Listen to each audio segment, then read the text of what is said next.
I don't know about you, but to me having less devices that clutter up my desk doesn't sound too bad. And yeah, I surely wouldn't mind having less cables.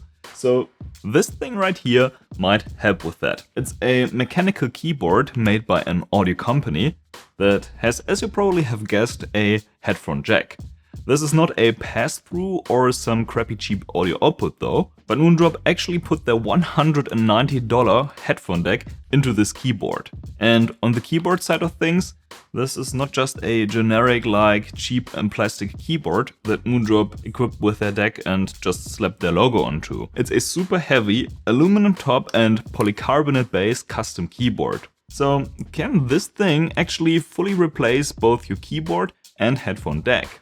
Mostly, yes. It somewhat depends on which headphones you want to drive and such, but we'll get to that in a minute. It surely does a good job simplifying things. The setup process is basically as simple as it gets. It just takes a single USB Type-C cable and that's it. It gets picked up as a new audio device immediately and you can start typing and listening to your music right away. I also like the placement of the audio jacks on the left.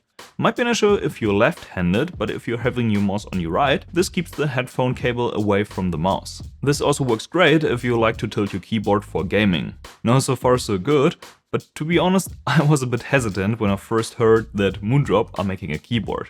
Don't get me wrong, Moondrop is a very established and well-regarded brand in the audio world, and especially so when it comes to IEMs.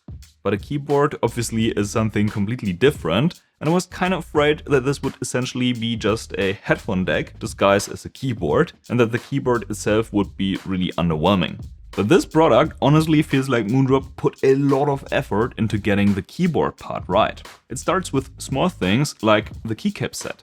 They could have just gotten a generic keycap set and called it a day, but they instead decided to design their own set of PBT die-cut keycaps just for this keyboard. And then there's the weight and overall feel. It weighs a whopping 2100 grams, which is quite a bit more than the glorious GM-MK Pro for instance. And that translates into a really well-built keyboard that feels quite solid.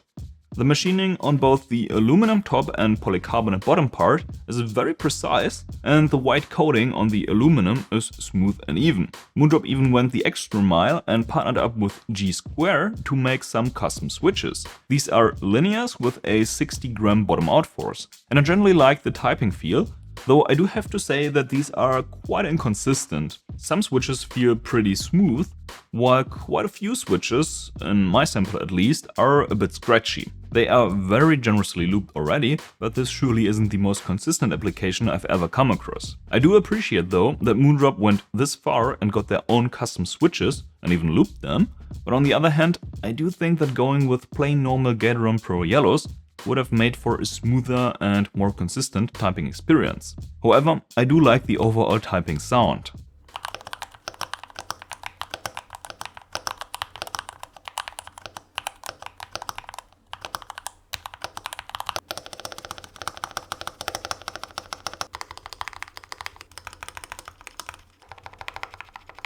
It's a nice balance between clacky and thocky, slightly leaning towards the clackier side. A well-rounded and nicely tuned sound if you ask me. And the PCB-mounted screw-in stabilizers are actually tuned exceptionally well and really put a lot of seasoned keyboard companies to shame. You can actually see that these are generously looped. Someone over at Moondrop really seemed to know their stuff when it comes to tuning keyboard sound. And when taking the Dash apart, this becomes really obvious.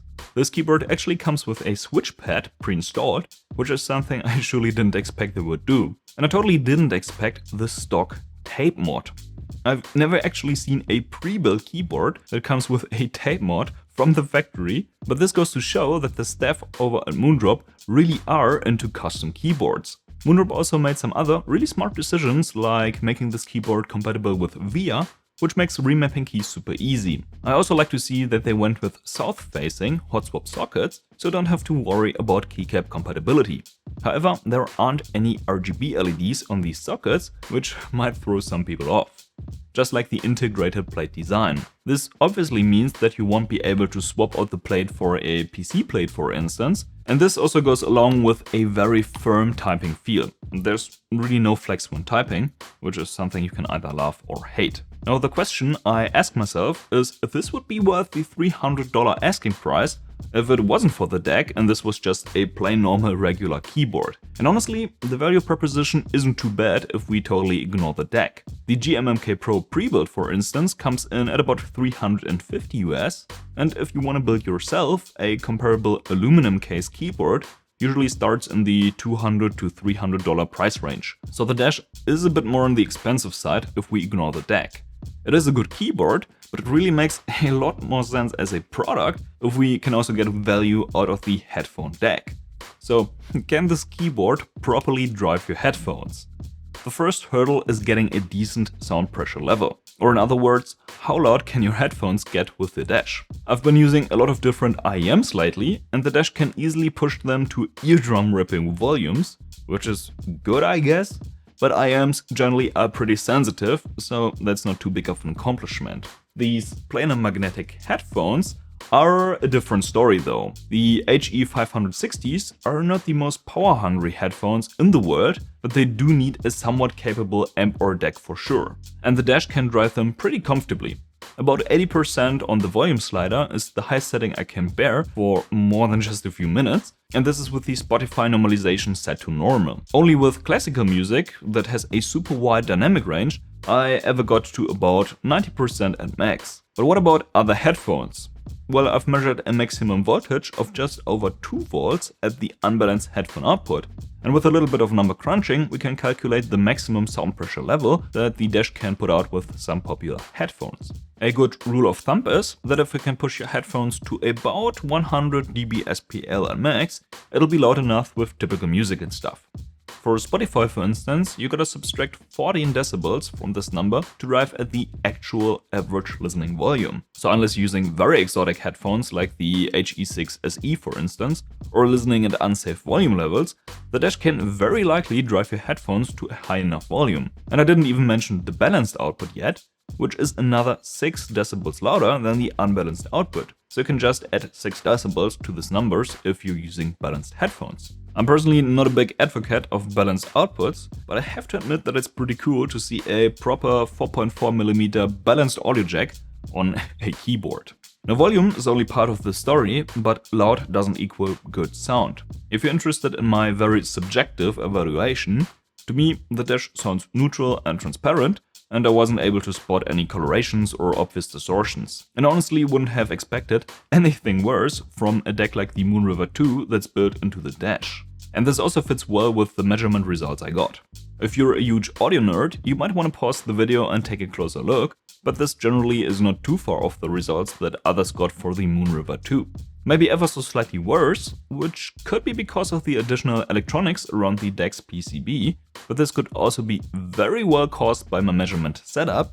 That's not a $30,000 audio analyzer, but just a $1,500 audio interface. But overall, the results still look pretty good. You obviously can get DACs that are even cleaner than this, but I'd argue that you probably don't need to. Funnily enough, Moondrop just have connected the Moonrop 2 internally with a plain normal USB Type-C cable, so you could easily take it out and use it as a standalone device if you really wanted. Now, so far it looks like the Dash is doing great on all fronts. It's a pretty good keyboard, and it also is a very capable audio interface. Though there's one thing that really drives me nuts. I've been also using the Dash for gaming a lot, and on the keyboard side of things it does a great job, really no complaints in that regard.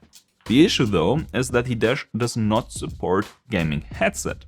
I mean, you can plug them in and listen to audio no problem, but the Dash simply does not support any microphone input. It's just lacking the hardware that would be necessary to capture the mic audio, which is a huge oversight in my opinion. I get that Moondrop is a hi-fi company at first, and probably mainly cares about music. So Discord, TeamSpeak, or whichever audio chat you're using probably wasn't Moondrop's main concern when creating the Dash. Though a mic input would have added a lot of value to the Dash as a true all-in-one audio/keyboard solution, at least in my opinion.